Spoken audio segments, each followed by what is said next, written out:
Okay, let's discuss about what is conditional independence. ठीक है, so previous video में independence पता चल गया होगा कि इंडिपेंडेंस होता क्या है। अभी हम डिस्कस करेंगे कंडीशनल इंडिपेंडेंस क्या होता है।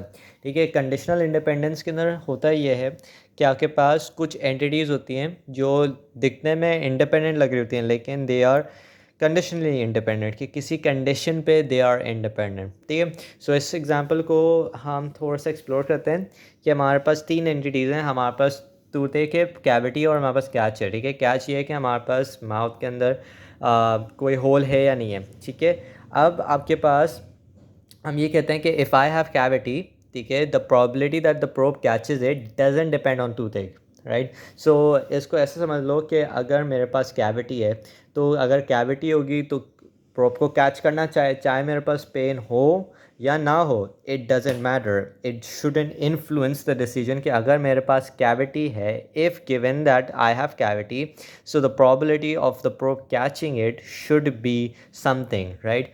सो इससे को हमने इसको फॉर्मुलेट किया हुआ है कि probability of catch given cavity in tooth, which means I know that if I'm having pain or not, and I don't care, that's the reason why I haven't written plus or minus over here, that will equal to just the probability of catch, positive catch, given positive cavity, which means that if I have cavity, then I will have some catch. And if I don't have cavity, then of course, then I would have some catch as well, because as you know कि हमारे पास probability के rules जो होते हैं कि अगर हमारे पास for example अगर देर इज़ लाइक 0.6 चांस कि हमारे पास अगर कैविटी हो रही है, 0.5 चांस है, आर्बिट्री वैल्यूज दे रहा हूँ मैं, 0.5 चांस है कि कैच होगा, तो अगर 0.4 चांस है कि हमारे पास कैविटी नहीं है, तो हमारे पास 0.5 चांस अगेन आएगा कैच होने का, मतलब क्योंकि the probe will catch it anyway. ठीक है, सो दिस इज़ ट्रू कि अगर पॉजिटिव होगा तब भी हमारे पास कोई प्रॉबिलिटी आएगी, नेगेटिव होगा कैविटी तब भी हमारे पास कोई प्रॉबिलिटी आएगी। सो क्वेश्चन ये बैग होता है कि is tooth independent over here?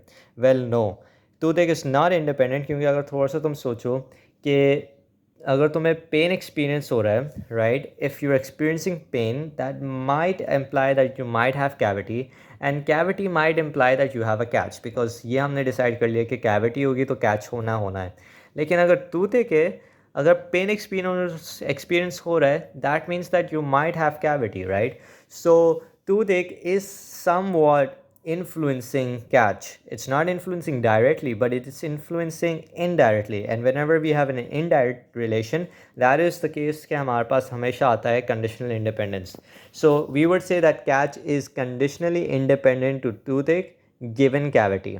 ठीक है, now हमारे पास आ जाती है probability of catch given toothache comma cavity, that is just going to be equals to probability of catch given cavity. This was what we decided right over here. यहाँ पर अभी तक ये बात नहीं हो रही कि toothache किस तरीके से conditionally independent है, ये सिर्फ ये imply कर रही है कि catch जो है that is related to cavity and it's not related to toothache directly, and this is what we have established up till now. अब हम करते हैं कि अब ये टूथेक वाली चीज़ कहानी लेकर आते हैं। So probability of toothache given catch comma cavity will be equals to probability of tooth given cavity, that is कि अगर टूथेक एक्सपीरियंस हो रहा है तो वो कैविटी से इन्फ्लुएंस होना चाहिए, that is written over here, right? And probability of toothache comma catch given cavity. Now हो ये रहा था कि हमारे पास probability of toothache given catch and cavity, यानी कि and वाली रिलेशन यहाँ आ रही है, लेकिन अब इस केस के अंदर and की रिलेशन यहाँ पर आ रही है। What does this mean? This is basically implying कि तुम्हारे पास टूथेक एंड कैच जो हैं ये दो ऐसी एंटिटीज़ हैं जो आपस में अनकंडीशनली इंडिपेंडेंट हैं, लेकिन दोनों के दोनों जो हैं उनका रिलेशन कैविटी के साथ है। And we can see over here कि कैविटी बीच में, टूथेक भी इससे कनेक्टेड है और कैच भी इससे कनेक्टेड है। ठीक है, सो ये हमारे पास यहाँ पे ये लिखा हुआ है कि amongst these are two conditionally independent, कि आपस में कंडीशनली इंडिपेंडेंट हैं। ठीक है, and assume that they have their own little distributions. So you can imagine कि टूथेक की अपनी कुछ डिस्ट्रीब्यूशन है, कैविटी की अपनी डिस्ट्रीब्यूशन है, सॉरी कैच की। ठीक है, and that is basically having some connection with cavity, right. So इनकी अपनी अपनी छोटी छोटी डिस्ट्रीब्यूशन हैं जो किसी तरीके से कैविटी को इन्फ्लुएंस कर रही हैं। We will look at how this distributions are actually created. ठीक है, ये एक आइडिया है, ऐसे क्रिएट नहीं होती हैं। ठीक है, ऐसे हमारे पास नहीं क्रिएट होता है। अगेन सेइंग के दिस माइट बी इनकरेक्ट, ठीक है, this might be incorrect, but this is just to give you an idea कि टूथेक की अपनी छोटी डिस्ट्रीब्यूशन और कैच की अपनी छोटी distribution which you can imagine, just to give a good idea. Now अब हमने ऊपर वाले आइडिया को ये जो है probability of toothache comma catch given cavity, that will just be probability of toothache given cavity, this is this thing, and you will do a product with probability of catch given cavity, which was what we did earlier. So अगर आपके पास ये relation आ जाता है ये वाला कि probability of toothache comma catch given cavity, मतलब probability of generalize अगर करूँ मैं इस equation को अपने scenario से, that is probability of x comma y given z, that will just be equals to probability of x given z and probability of y given z. ठीक है, and we say that this x is conditionally independent to or y, sorry, x is conditionally independent of y, ठीक है, given z, ठीक है, given z. This is how we like to say these expressions.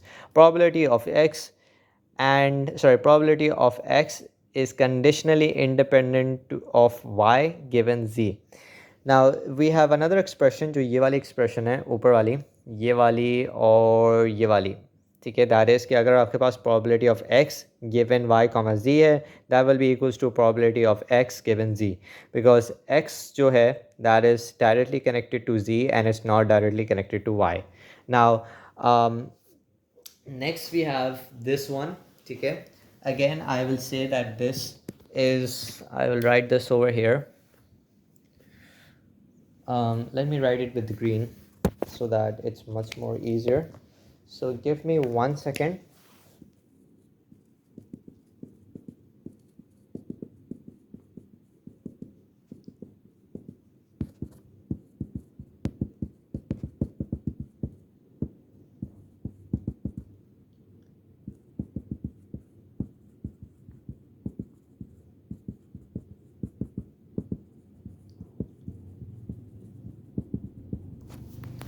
Okay, just 1 second.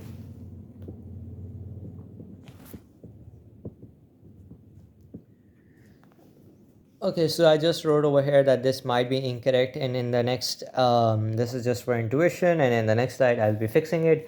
I was looking at this example, and the way how this example is constructed is कि आपके पास एक umbrella, traffic और rain है, ठीक है, rain will cause the traffic, right? Rain does causes traffic, and we can say that umbrella does causes rain, even though this might seem a bit odd to hear how is umbrella causing rain, but जो example हमें given थी उसके अंदर they were implying something like this. So again I will look into this कि ऐसा क्यों है, but always remember कि जो चीज़ cause कर रही होती है, अब इस केस के अंदर नहीं होगा, लेकिन whenever you have a cause, right, whenever you are talking about a cause, that means an arrow, ठीक है. सो फॉर एग्जांपल ये नेक्स्ट एग्जांपल में ज़्यादा अच्छी तरीके से समझ में आएगा, इस एग्जांपल में सही तरीके से नहीं समझ में आएगा, बट हो ये रहा है कि आपके पास अम्ब्रेला और ट्रैफिक जो है ये आपस में डायरेक्टली कनेक्टेड नहीं है, and there are indirectly connected by rain. So you say T is conditionally independent to U given R.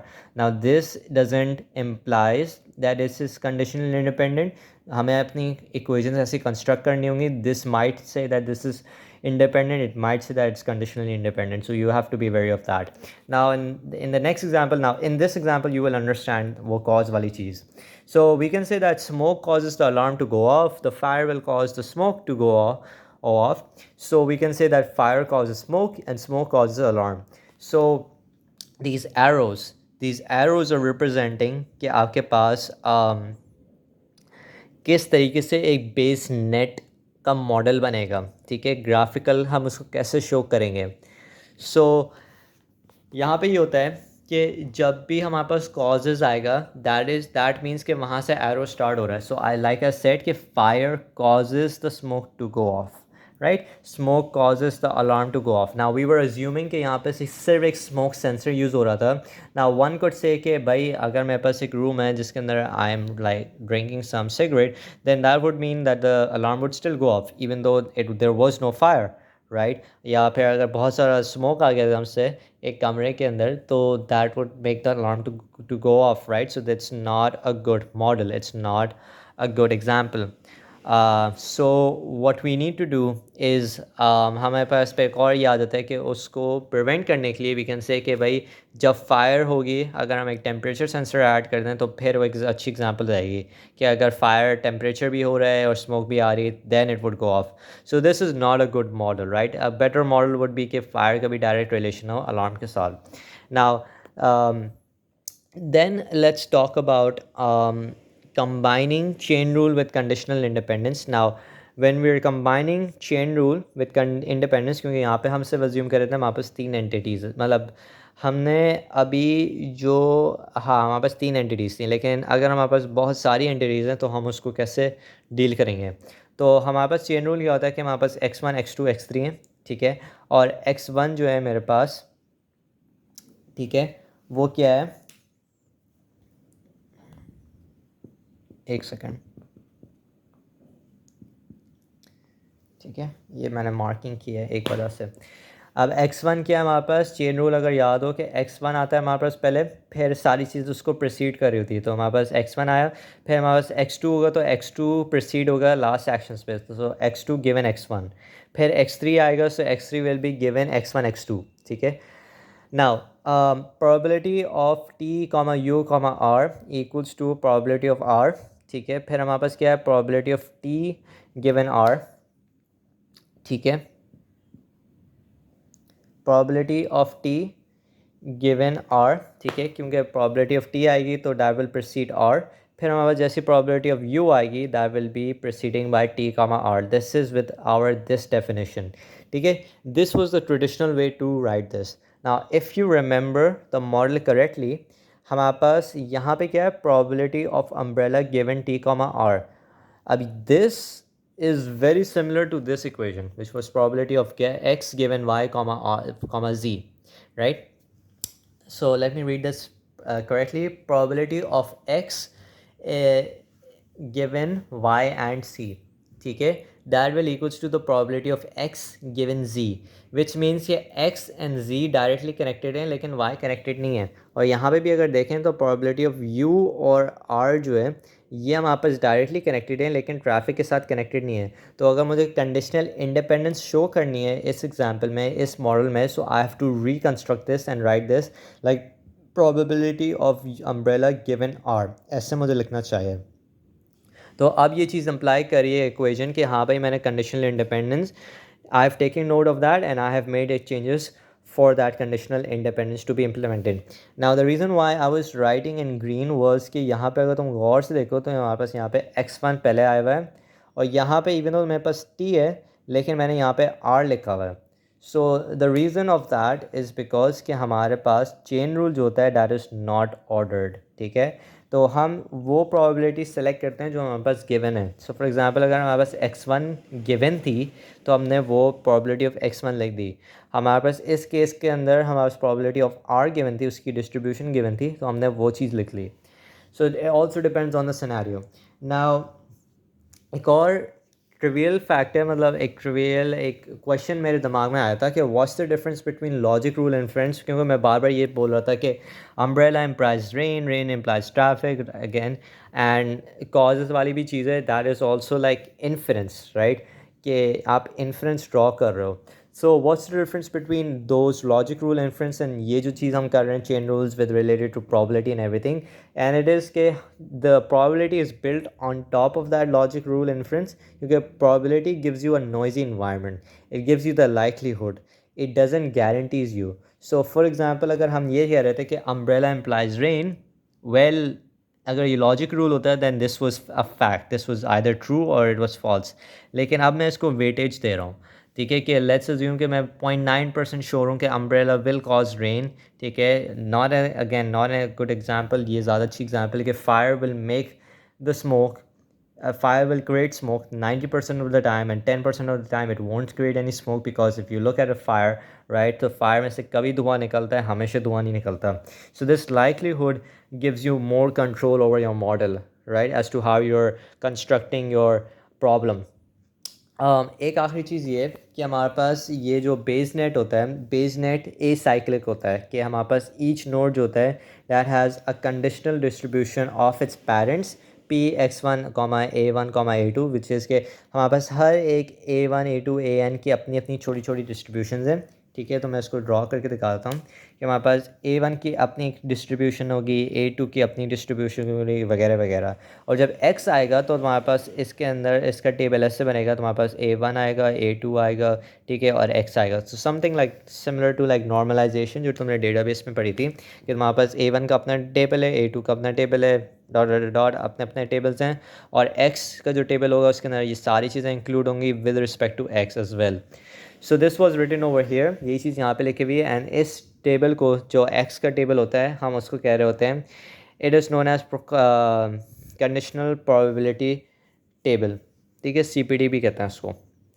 Now causes हमने बात कर ली कि एरो का मतलब होता है, और एब्सोल्यूट इंडिपेंडेंस का मतलब ये होगा कि वहाँ पे एरो शो नहीं होनी चाहिए। जैसे हमारे पास यहाँ पे दो एंटिटीज़ हैं, एक X and Y, these are not related, these are absolute independent, right? These are not conditionally independent, these are absolutely independent, which is the reason why कि यहाँ पे कोई एरो नहीं है। That was all.